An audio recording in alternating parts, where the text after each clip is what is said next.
നമസ്കാരം. ആയുർ സമൃദ്ധിയുടെ മറ്റൊരു വീഡിയോയിലേക്ക് എല്ലാവർക്കും സ്വാഗതം. ഇന്നത്തെ വീഡിയോയിൽ കൊതുകുതിരി എത്രത്തോളം മാരകമാണ് എന്നതിനെ കുറിച്ചാണ് സംസാരിക്കാൻ വരുന്നത്. കൊതുകുതിരി മാത്രമല്ല, ഗുഡ് നൈറ്റ് ആയാലും മറ്റേതൊരു പ്രൊഡക്റ്റ് ആണെങ്കിലും നമ്മൾ ശ്രദ്ധിക്കേണ്ട കുറച്ച് കാര്യങ്ങൾ പറഞ്ഞു തരാം.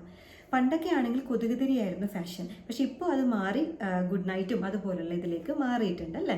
അപ്പോൾ നമ്മൾ മനസ്സിലാക്കേണ്ട ഒരു കാര്യം, ഇത്തരത്തിലുള്ള കൊതുകുതിരി ആയാലും ഇങ്ങനെ സ്മോക്ക് വരുന്ന എന്തെങ്കിലും ഒരു സബ്സ്റ്റൻസ് നമ്മൾ കത്തിക്കുകയാണെങ്കിൽ ഒത്തിരി കെമിക്കൽസ് അതിൽ അടങ്ങിയിട്ടുണ്ട്.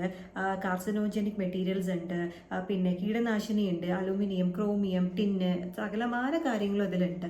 ഇത് പുകയ്ക്കുമ്പോഴും ഒത്തിരി പുക വരും അല്ലേ. അപ്പോൾ അത് ഓൾമോസ്റ്റ് ഒത്തിരി സിഗരറ്റ് കത്തിച്ചിട്ട് ആ പുക ശ്വസിക്കുന്നതിന് തുല്യമാണ് ഇത്തരത്തിലുള്ള പുക നമ്മൾ ശ്വസിക്കുമ്പോൾ ആ ഒരു എഫക്റ്റ് വരുന്നത്. അപ്പോൾ ശ്രദ്ധിക്കാം, നിങ്ങൾക്ക് അഥവാ ഗുഡ് നൈറ്റോ അങ്ങനെ എന്തെങ്കിലും റൂമിൽ വെക്കണമെങ്കിൽ തന്നെ നിങ്ങൾ കിടക്കുന്നതിന് ഒരു 3-4 മണിക്കൂർ മുൻപെങ്കിലും ഗുഡ് നൈറ്റ് വെച്ച് ഒന്ന് റൂമൊക്കെ കംപ്ലീറ്റ് അടച്ചിട്ട് ഒരു 30 to 45 മിനിറ്റ്സ് മാക്സിമം വെച്ചിട്ട് അതിനുശേഷം നല്ല ഹൈ സ്പീഡ് ഫാൻ ഇട്ടിട്ട് പിന്നെ മണം പോയതിന് ശേഷം മാത്രം ആ റൂമിലേക്ക് പ്രവേശിക്കേണ്ടതാണ്.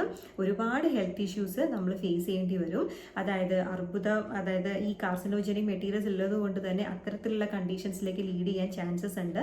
COPD, ശ്വാസകോശ സംബന്ധമായിട്ടുള്ള പ്രശ്നങ്ങൾ, തലവേദന, അലർജി എന്ന് തുടങ്ങിയിട്ടുള്ള ഒരുപാട് ഹാംഫുൾ എഫക്ട്സ് ഇതിൻ്റെ പിന്നിൽ വരുന്നുണ്ട്. അതുകൊണ്ട് തന്നെ കൊതുകൊക്കെ ഉള്ള ഒരു അറ്റ്മോസ്ഫിയർ ആണെങ്കിൽ നിങ്ങൾ ഹൈജീൻ പ്രോപ്പർ ആക്കുക. ചെടിച്ചട്ടിയിലൊക്കെ വെള്ളം ഉണ്ടെങ്കിൽ അതൊക്കെ ഒന്ന് ക്ലീൻ ചെയ്ത് വെക്കാം. ഫ്രിഡ്ജ്, ഇതൊക്കെ പ്രോപ്പറായിട്ട് നിങ്ങൾ നോക്കേണ്ടതാണ്. അതുപോലെ തന്നെ കിടക്കുന്ന സമയത്ത് ഫുൾ സ്ലീവ് ആയിട്ടുള്ള ടീഷർട്ട്സും അല്ലെങ്കിൽ ഡ്രസ്സ് ഇടാൻ ശ്രദ്ധിക്കുക. മൊസ്കിറ്റോ ബാറ്റ്, മൊസ്കിറ്റോ നെറ്റ് ഒക്കെ നിങ്ങൾക്ക് യൂസ് ചെയ്യാവുന്നതാണ്.